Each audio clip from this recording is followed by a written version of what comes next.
realizaban gestiones relacionadas con el Congreso de Notariado Hispanoamericano.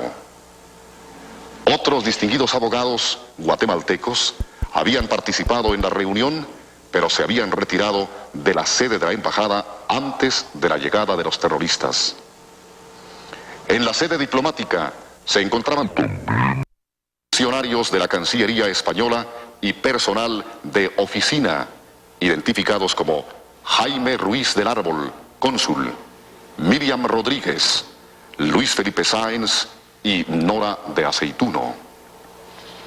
Un funcionario de la embajada española llamó telefónicamente a la Policía Nacional a las 11:50 horas para informar que la sede diplomática estaba siendo asaltada y que por ello solicitaba auxilio inmediato. Efectivos policíacos llegaron a la embajada española a las 12:10 horas, procediendo a cercar el edificio. Se les pidió varias veces por medio de megáfonos que abandonaran pacíficamente la sede diplomática. Numerosos periodistas presenciaron y escucharon los llamados policíacos para que los extremistas abandonaran la embajada, pedido que no fue atendido. A eso de las 13:15 horas, efectivos policíacos entraron en el edificio. Los terroristas se habían concentrado en el segundo piso de la embajada, en la oficina del embajador. La policía encontró en el vestíbulo de la casa varios morrales y mochilas pertenecientes a los asaltantes. En estos fueron halladas 3 bombas Molotov, bombas de fabricación casera de alto poder incendiario, así como documentación diversa, entre la que figuran 3 ejemplares del plan detallado de acción a seguir para la toma de la sede diplomática, los cuales habían dejado abandonados en el primer piso.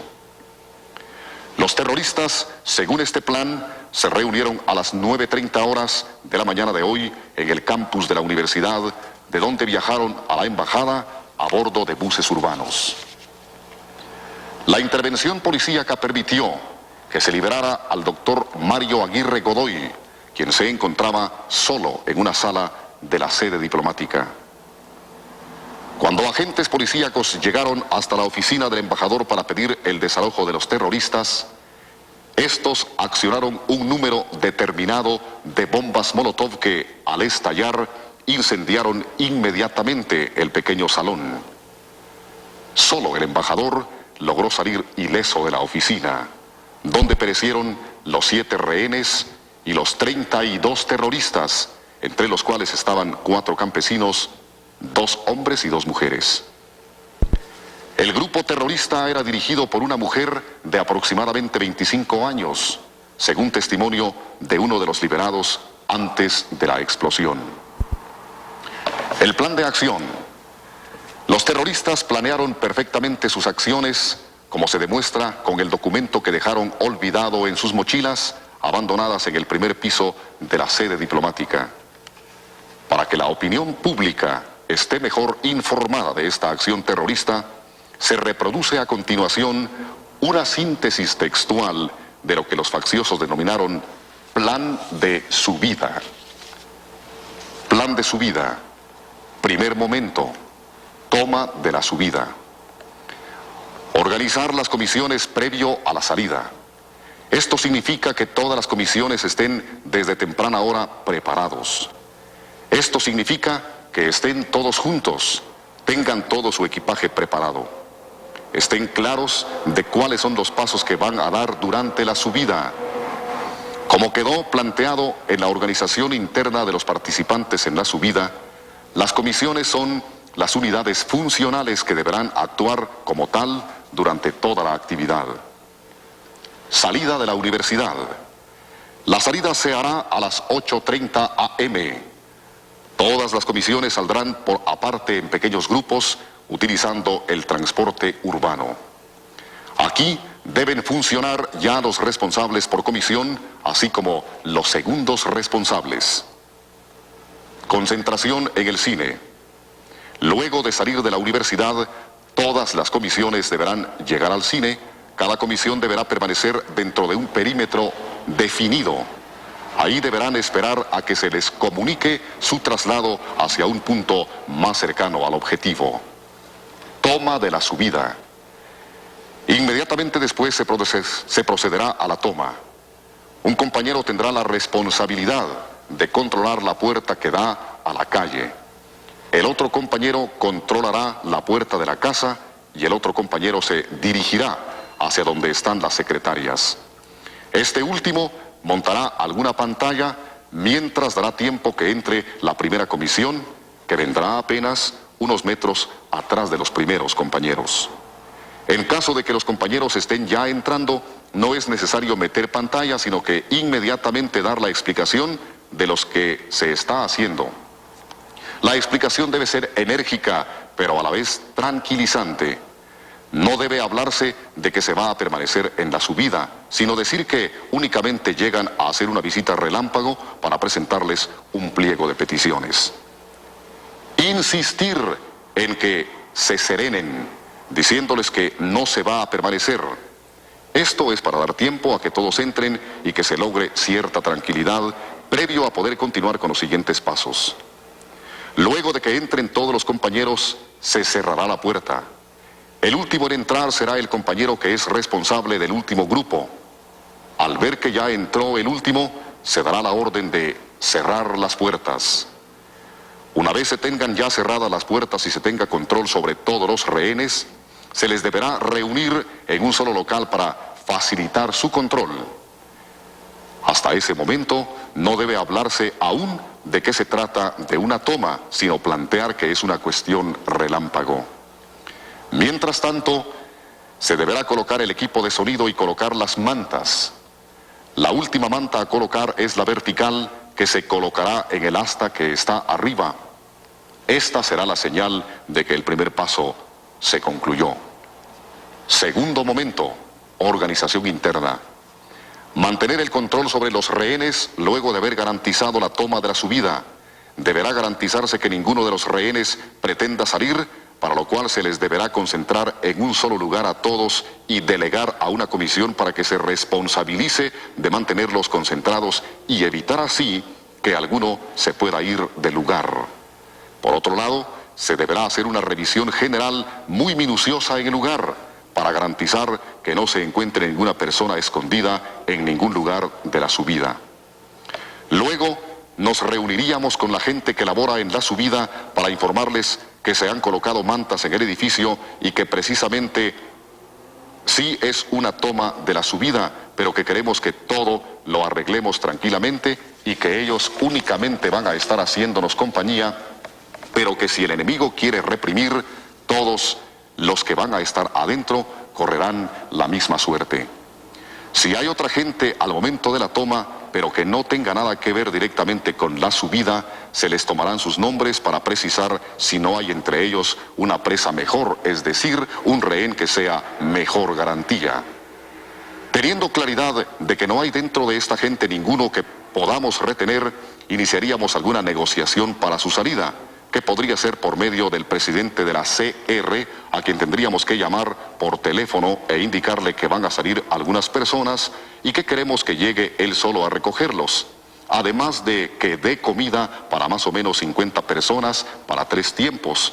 Podría ser porciones de pollo campero, por ejemplo.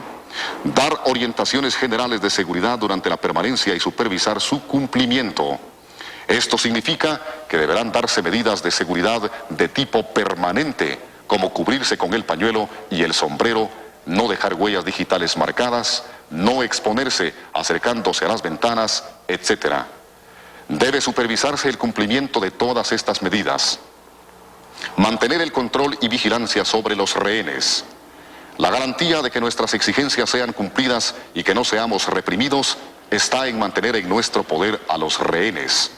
Debemos, por lo tanto, garantizar un control sobre ellos para que no vayan a escapar y podamos quedarnos solos. Controlar el uso de los materiales de autodefensa. La Comisión de Seguridad deberá tener un inventario de todos los materiales de seguridad con que se cuentan y distribuir y orientar su utilización. Debe tenerse un cuidado especial en no dejar materiales de autodefensa, como ya ha sucedido, y mantener cierta secretividad acerca de su uso. Comisión de Propaganda. Organizar las transmisiones a través del equipo de sonido. A la subida vamos a introducir un equipo de sonido para poder en los momentos de mayor movimiento en la calle lanzar mensajes a través de la radio. Aquí se deben hacer las denuncias de la represión que sufrimos, dar a conocer nuestras exigencias, así como informar del desarrollo de las negociaciones, etc. El equipo de sonido puede también sernos útil para la transmisión de mensajes, así como para defensa política en determinados momentos.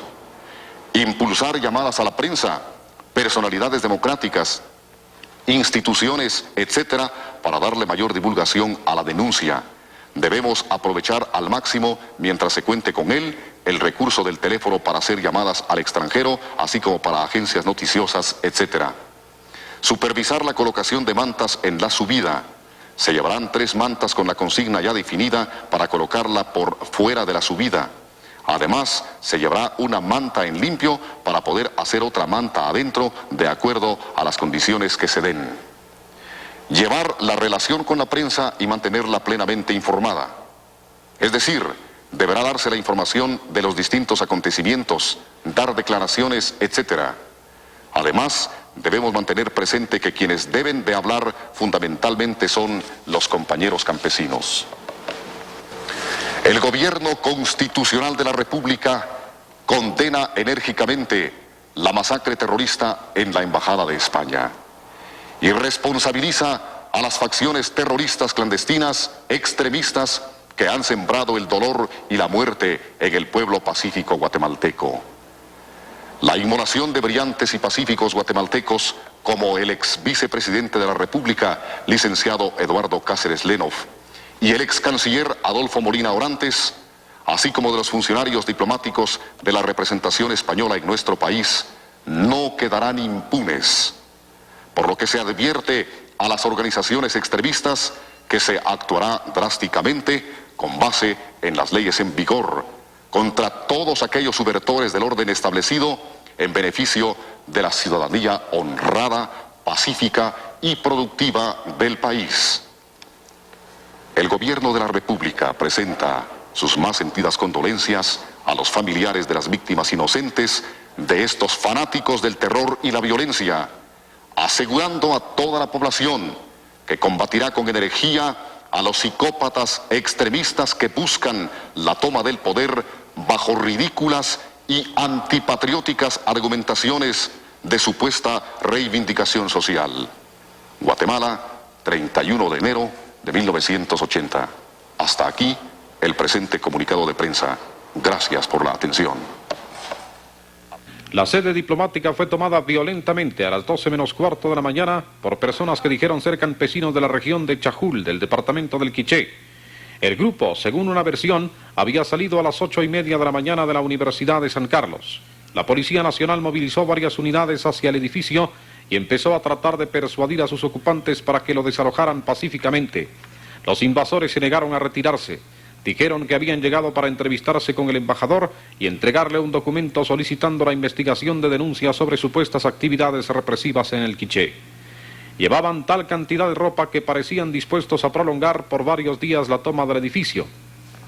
Los ocupantes tomaron como rehenes a todas las personas que se encontraban en la embajada, incluyendo al ex vicepresidente Cáceres Lenoff y el exministro Molina Orantes, cuya presencia en la sede diplomática se debía a una reunión preparatoria de un congreso de notariado hispanoamericano. Las advertencias policiales para el rápido desalojo de la embajada continuaron sin resultado alguno. Entre tanto, una considerable cantidad de personas se mantenía en las afueras del edificio, entre ellas familiares y amigos de los rehenes. El tránsito de vehículos en las calles adyacentes fue bloqueado por las fuerzas de seguridad.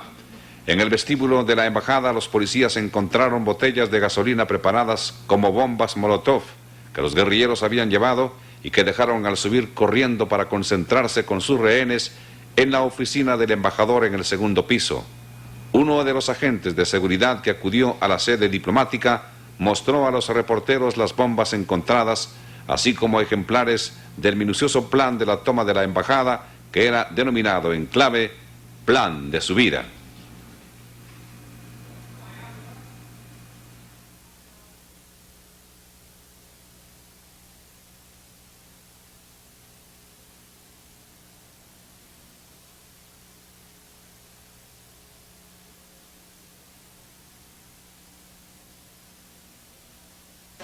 ¿Cuál es el papel que ellos juegan al lado del ejército y del gobierno? Una de las cosas más importantes aquí donde dice salida de la universidad. Y no como es.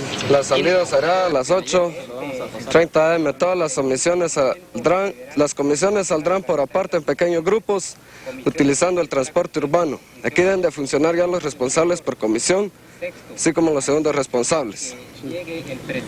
Luego de salir de la universidad y pueden seguir leyendo ustedes. ¿Estos se dirigían hacia algún cine? La subida de la embajada. La subida. Sí. Ya. ¿Usted podría explicarnos, además pues de estas bombas que encontraron, hay algunos otros artefactos terroristas? Pues de momento no se sabe qué tengan ellos en mano. Ya. ¿Usted podría explicarnos, cree usted que sean campesinos los que están aquí adentro? De ninguna manera, señor, son terroristas universitarios que en vez de estudiar se dedican a subvertir el orden en el país. ¿Encontraron algunas prendas de vestir? Sí, ropa. ¿Esta ropa a quién pertenecía? Es ropa que no pertenece a campesinos, estoy seguro. Según una versión extraoficial obtenida por nuestros reporteros en el lugar de la tragedia, el embajador español Máximo Cajal y López habría tenido información previa de la llegada de los terroristas. Estos sabían con antelación, según esta versión periodística, de la llegada de importantes personajes guatemaltecos a la embajada española, los que serían tomados como rehenes. En efecto, varios distinguidos juristas guatemaltecos visitaron la sede diplomática española en esta capital en actividades dirigidas a coordinar su participación en un importante congreso de notariado hispanoamericano. Durante 2 horas y media la tensión se mantuvo y mientras era reforzada la presencia policial en torno al edificio, persistía la negativa de los invasores a desalojarlo e incluso a liberar a cualquiera de los rehenes en su poder. Los agentes policiales continuaban encaminando a los invasores a rendirse mientras ocupaban el segundo piso del edificio de 3 plantas. Tras el estallido de 2 bombas incendiarias, los agentes optaron por proceder a una acción más enérgica y empezaron a utilizar primero piedras y luego herramientas para romper los ventanales.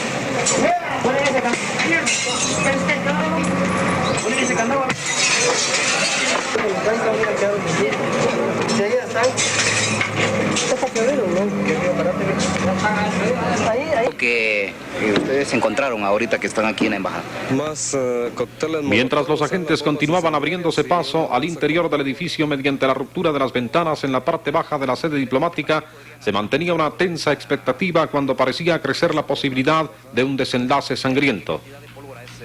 Como 2 libros. La explosión. Aquí está otro compañero también de aquí al mundo. ¡Hey! ¡Hey! Yo el embajador.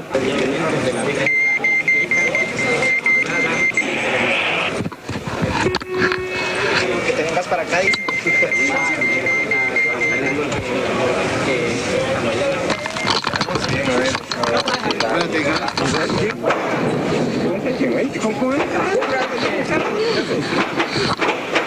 Al diablo.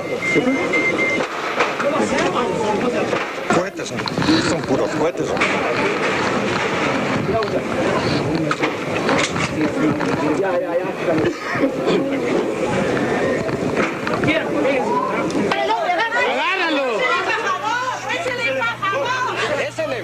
El embajador Máximo López Cajal, el único sobreviviente al estallido de las bombas, abandonó precipitadamente su oficina y se dirigió hacia el exterior del edificio en medio de agentes que trataban de protegerlo y de periodistas que intentaban entrevistarlo. En momentos son tomas de donde estaban las personas que ocuparon la embajada de España con los rehenes, el embajador que en estos momentos acaba de salir, fue dejado en libertad.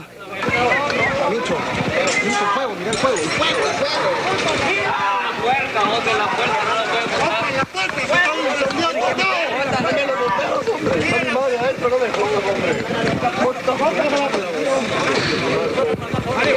¡No! Anda a comprar de todas maneras. Ahí viene, ahí viene.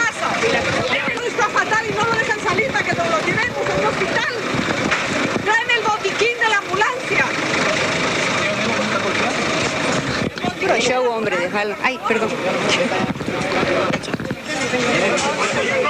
Ay, ¡Se están quemando! ¡Se están quemando! ¡Ustedes, pues, hombre! ¡Rompan esa puerta, señores! ¡Bomberos! ¿Qué es lo que pasa?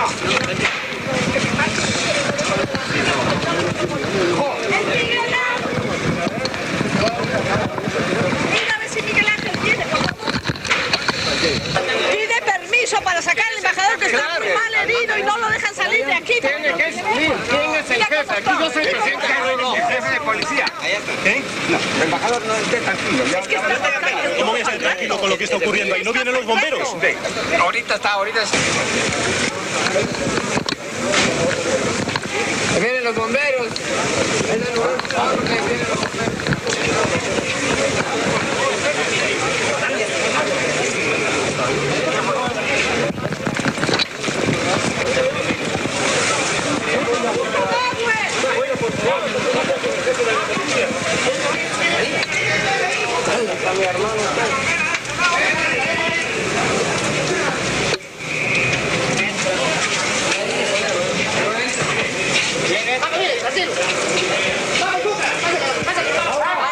¡Agua! ¡Miche, pasa de afuera! ¡Ahí arriba!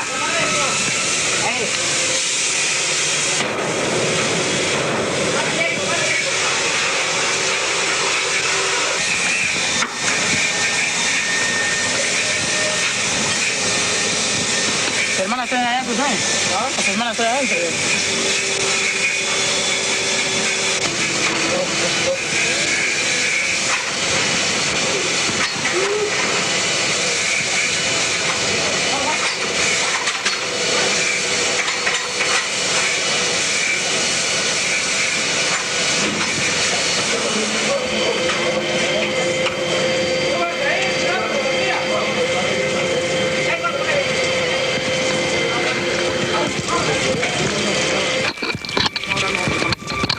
Señor embajador, solo que le puede, Es que no puede, está dolorosa. Siéntese aquí, embajador, por lo menos.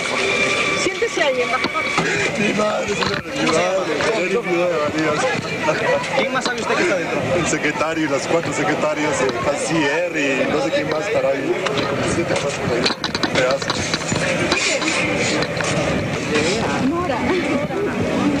Por favor,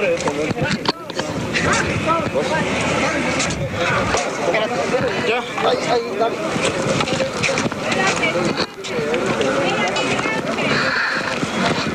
¿Dónde canción?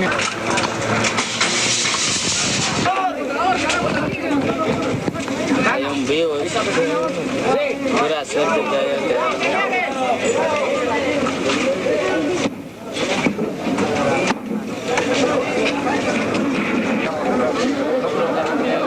Mira la grabadora, pues. Mira, está trabajando.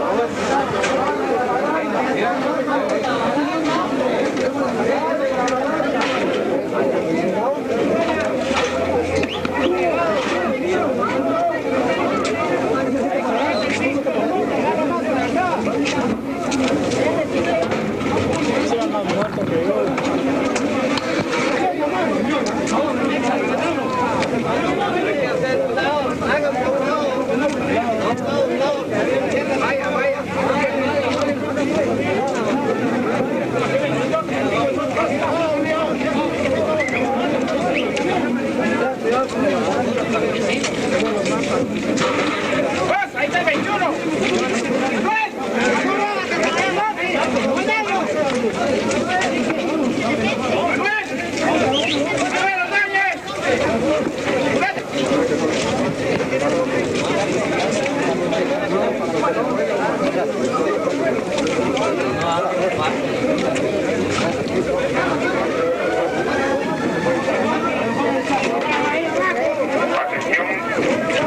Personal de bomberos municipales a sus unidades. Ya toda la labor está destinada por aquí.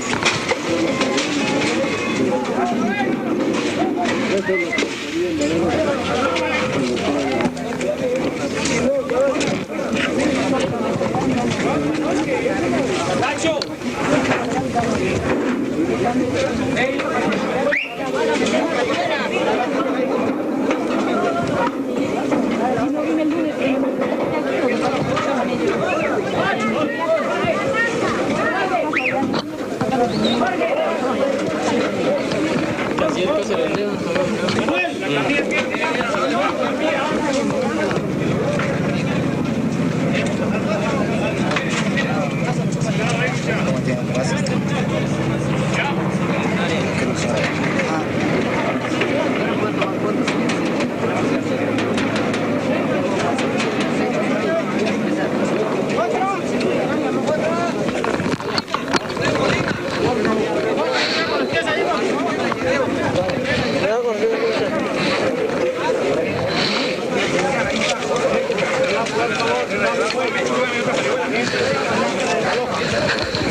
Me llamaron, no habían localizado a aquel, ya le habían hablado a aquel, yo pasé, noticia así, pero me avisaron de que me comunicaron con la para la microondas, para el satélite.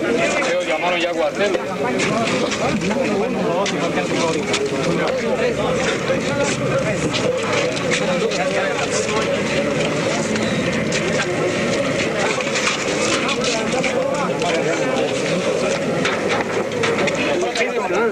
Sí, 3.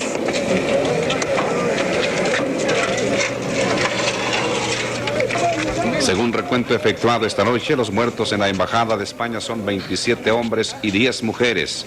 Entre los fallecidos hubo 7 mujeres del grupo invasor y 3 mujeres de la Embajada. Fueron identificados ya entre el personal de la misión Jaime Ruiz del Árbol, cónsul, Luis Felipe Sáenz, canciller, María de Varillas, oficial primero, Miriam Rodríguez, secretaria, y Nora de Anleu, empleada.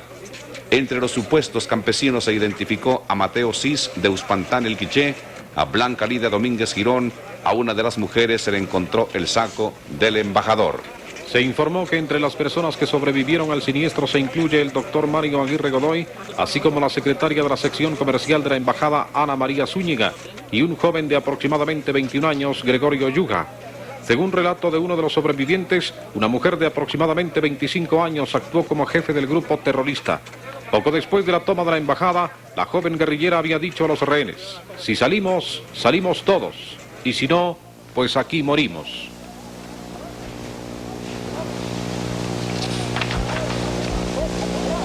El documento profusamente reproducido que las autoridades de policía encontraron en la Embajada de España poco antes de los sucesos de esta tarde señalaban pormenorizadamente la forma como se habría de ejecutar la toma de la sede diplomática.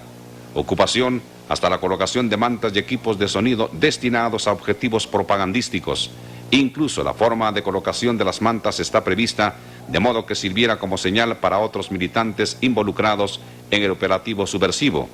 Con anterioridad a la acción perpetrada hoy, se había registrado una serie de hechos correspondientes al mismo plan, basado en la divulgación de denuncias atribuidas a supuestos campesinos del Quiché. El 18 de enero, uno de los edificios de la Universidad de San Carlos, llegó un grupo de individuos desconocidos quienes se tapaban el rostro, identificándose como miembros del Ejército Guerrillero de los Pobres. Estos, luego de realizar el mitin, distribuyeron propaganda impresa, se dieron a la fuga a bordo de varios vehículos. El 22 de enero, al Colegio Belga, llegó un grupo de individuos desconocidos quienes posteriormente se identificaron como del EGP. Luego de ocupar las instalaciones efectuaron un mitin donde los oradores denunciaron que los campesinos, obreros y estudiantes sufren intensa represión.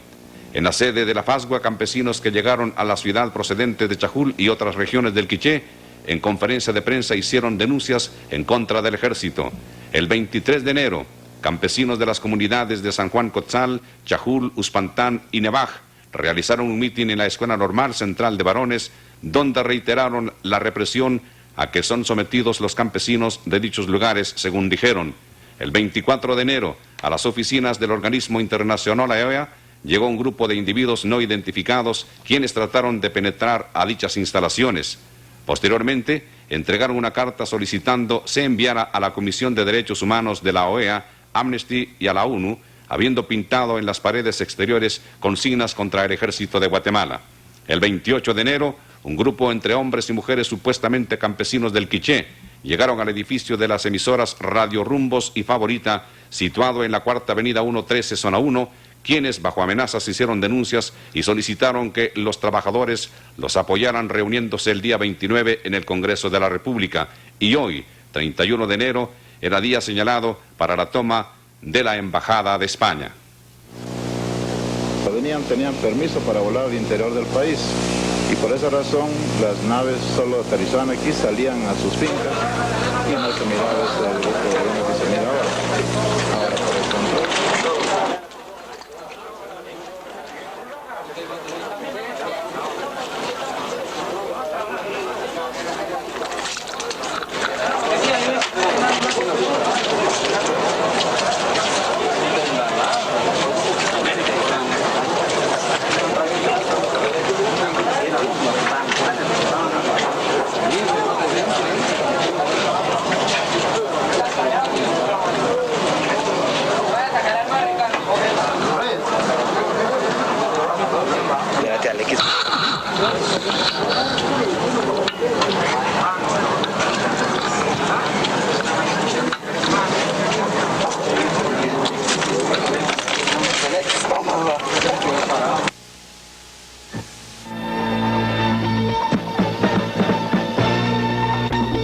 El presidente del gobierno español, Adolfo Suárez, convocó esta noche una reunión urgente para tratar sobre los sucesos en la Embajada de Guatemala.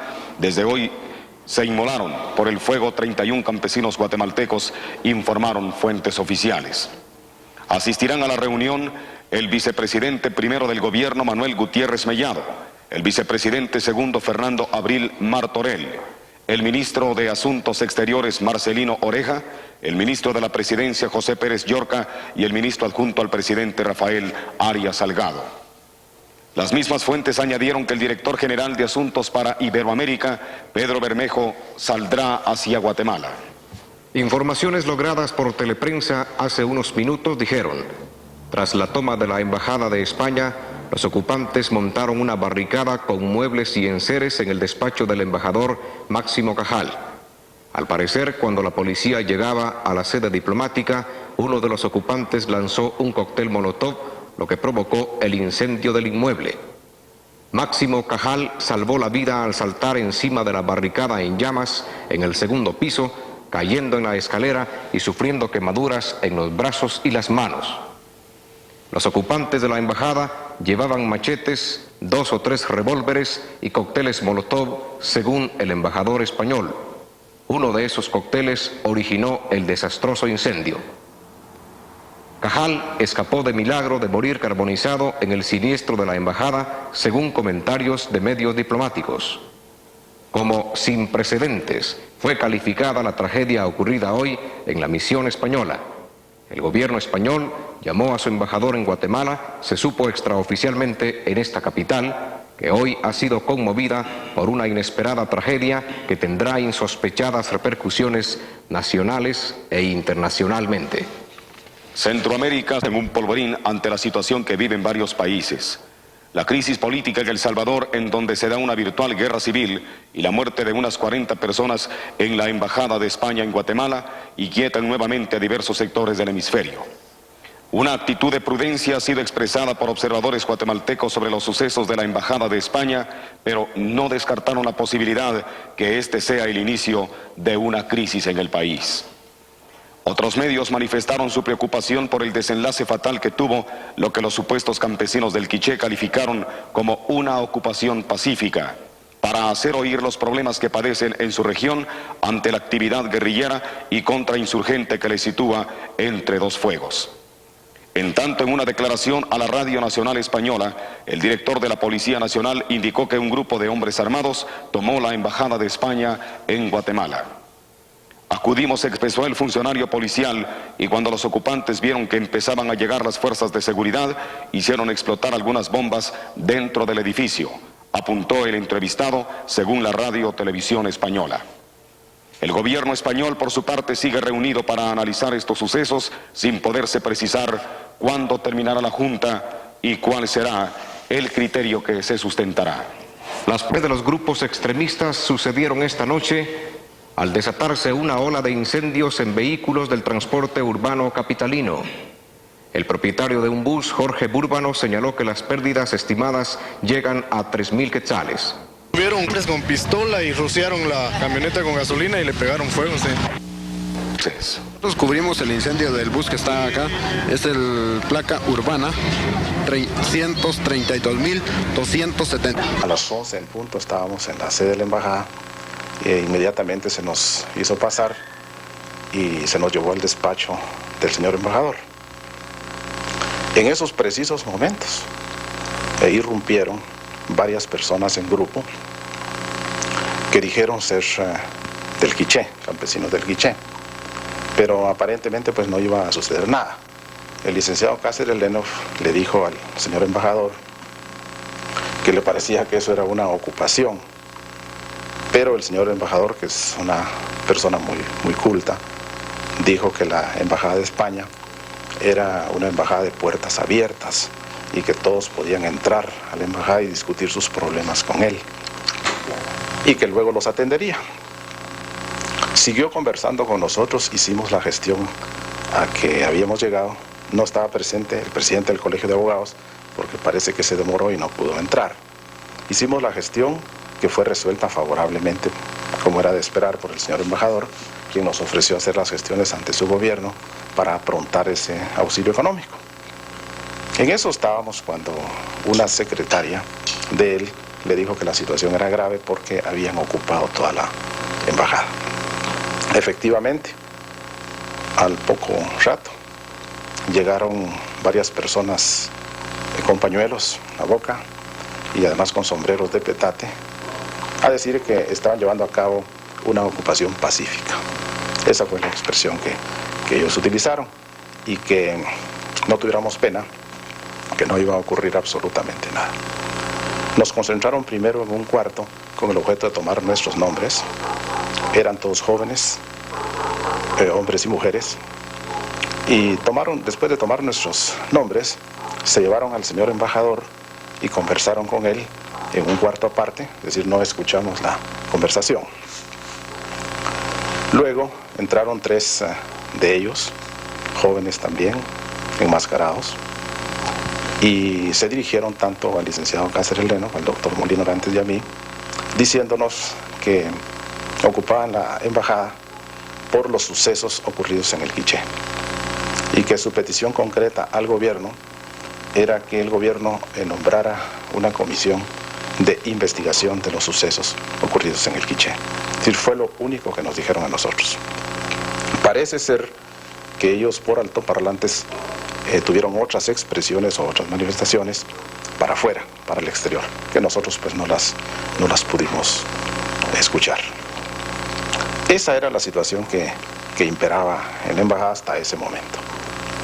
Pero como se presentó la fuerza pública, esto los inquietó un poco y deseaban que la fuerza pública se retirara y concentraban en ese momento sus peticiones para que la fuerza pública se retirara.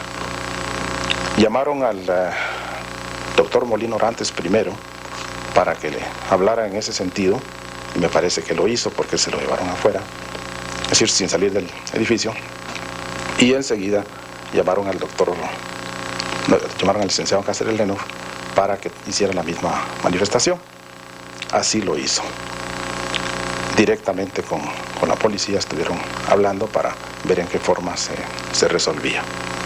Mientras yo conversé con un grupo de ellos, tratando de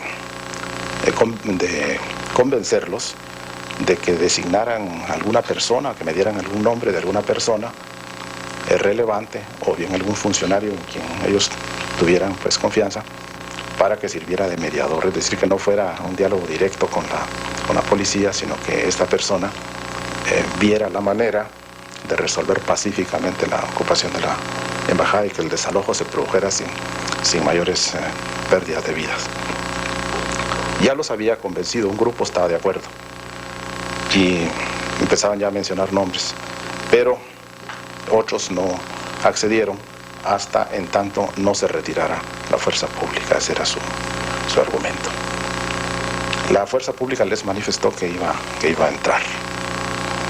Entonces, cuando ellos vieron esa determinación de la fuerza pública, nos concentraron en el cuarto que era el despacho del señor embajador, a todos. Y la entrada de la fuerza pública comenzó. Nos empujaron prácticamente hacia ese cuarto, pero en lo que respecta a mi persona, tuve la suerte de que en el momento en que estábamos entrando, no sé si era, me parece que era el cónsul o el canciller, quien trató de refugiarse en un cuarto que queda exactamente enfrente de donde estaban concentrados todos. Ellos ya habían cerrado la puerta y la policía estaba entrando en esos momentos. Pero para cumplir un mandato de uno de los ocupantes, que parecía ser el jefe, que dijo que no quede afuera este señor que se refugiaba en el cuarto de enfrente, abrieron la puerta. Ese fue el momento que yo aproveché para correr en dirección a donde estaba la policía. Y la policía me protegió en ese momento y luego me trasladaron a una escalera lateral y por ahí pude salir del edificio. La puerta quedó cerrada, donde estaba pues el resto de personas, es decir, el licenciado Cáceres Lenov, el doctor Molino Orantes, el personal de la embajada y todos los ocupantes de la embajada. Cerraron, yo desde ese momento ya no pude saber qué ocurrió porque me quedé afuera, no me quise retirar porque estaba con la impresión moral del hecho de la ocupación. Lamentaba muchísimo que colegas pues tan distinguidos como el licenciado Cáceres Lenov y el doctor Molina Orantes estuvieran pues en esas circunstancias, y además me daba pena también la personal de la embajada y los mismos jóvenes que estaban tomando esa actitud. Pero a partir de ese momento yo ya no me di cuenta de lo que ocurrió adentro. Doctor, ¿cuántos más o menos eran los incursionistas en la embajada? Mire, los ocupantes, yo conté los que estaban arriba. Me pareció que eran los que estaban arriba, puede ser que hayan habido otros fuera, eran 17.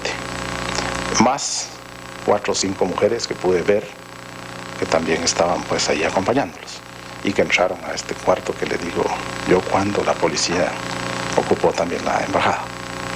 ¿Se dio usted cuenta de si iban armados o llevaban algún artefacto terrorista?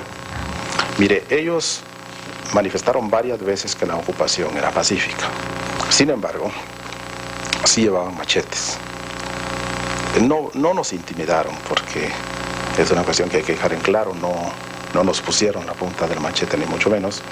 Unos llevaban ondas y también llevaban botellas con un líquido que parecía ser gasolina. Armas no vimos.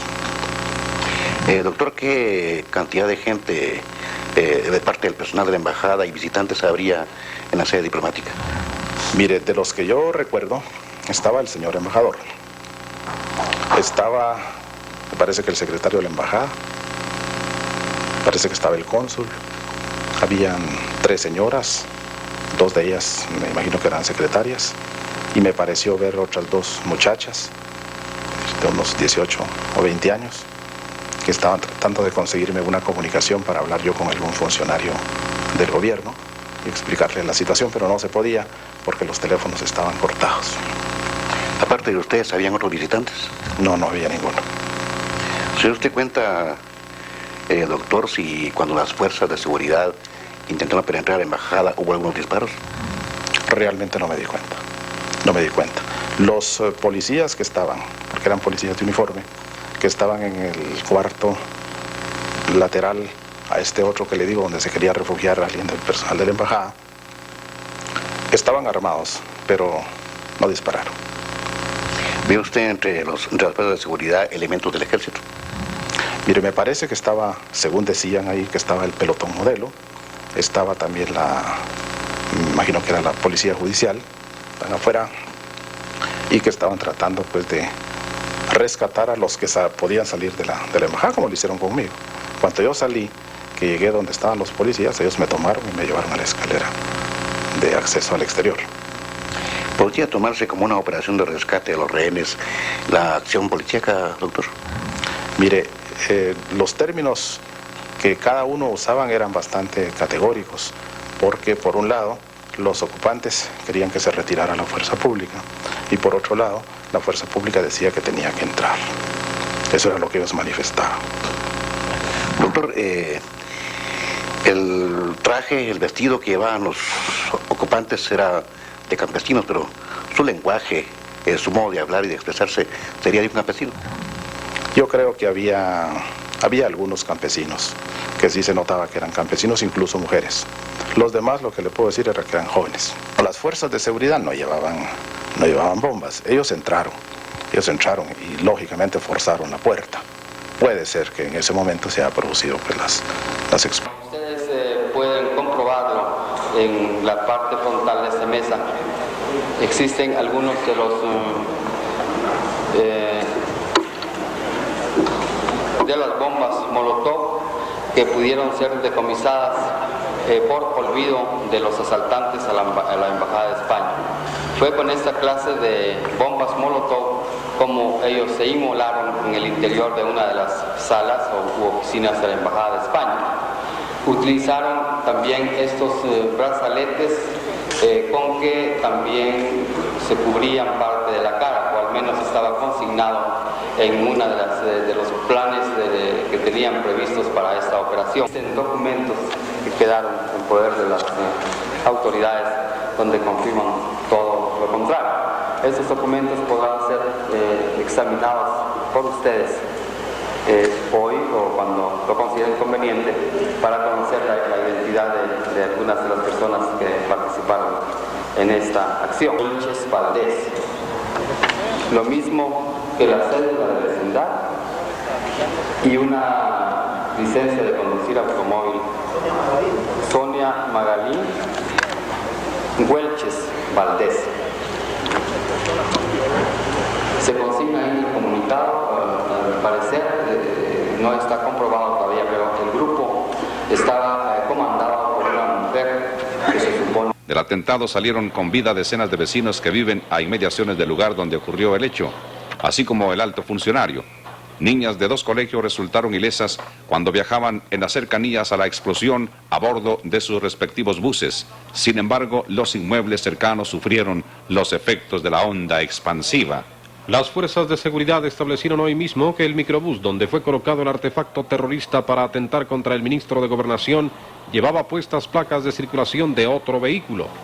De acuerdo con las investigaciones realizadas después del atentado, se comprobó que las placas de circulación corresponden a un automóvil Subaru que le fue robado a punta de pistola el 18 de julio del año pasado a Julio Ricardo Guzmán Mesa. El vehículo casi 7 meses después no ha aparecido y según la policía está en poder de terroristas.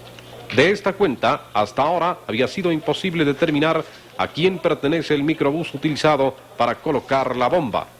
Por otra parte, se supo que el agente de la Policía Nacional que debió estar dirigiendo el tránsito en la esquina del atentado está siendo investigado porque no estaba en su puesto a la hora del hecho.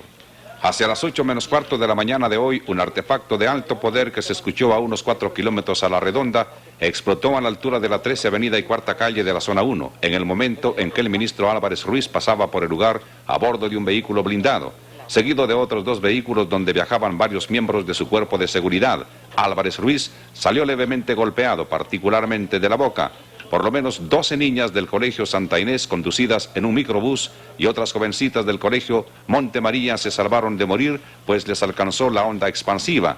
No menos de 20 inmuebles inmediatos al lugar del hecho resultaron con serios destrozos en ventanas, puertas y mobiliario, tanto en primeros como segundos pisos. En este sentido, los daños se estiman en no menos de 100.000 quetzales. El artefacto terrorista fue colocado dentro de un panel que estaba estacionado frente a la casa marcada con el número 13-11 de la Zona 1, en la esquina de la Cuarta Calle y 13 Avenida. El inmueble, al parecer, está deshabitado y se presume que de allí provino el atentado, en vista de que en el interior la policía encontró alambres que salían por un pequeño boquete hacia la calle e hicieron contacto con el panel. De acuerdo con las versiones de algunas personas que transitaban por el sector, los terroristas usaban cascos color naranja y luego del atentado huyeron en un pick-up de color azul que tomó en vía contraria rumbo al norte de la ciudad. Este vehículo estaba estacionado en la 13 Avenida. Al lugar del hecho se presentaron el director de la Policía Nacional, coronel Germán Chupina, y el jefe del Cuerpo de Detectives, Manuel de Jesús Valiente, acompañados de numerosos agentes. Las autoridades tendieron un cerco en los alrededores para evitar que los curiosos estorbaran las investigaciones. Pasados los primeros minutos de tensión, el ministro de Gobernación fue introducido en otro vehículo que lo llevó a su despacho en Palacio Nacional. Santa María sufrió heridas en el atentado porque el vehículo de dicho establecimiento se encontraba a 200 metros del sitio de la explosión.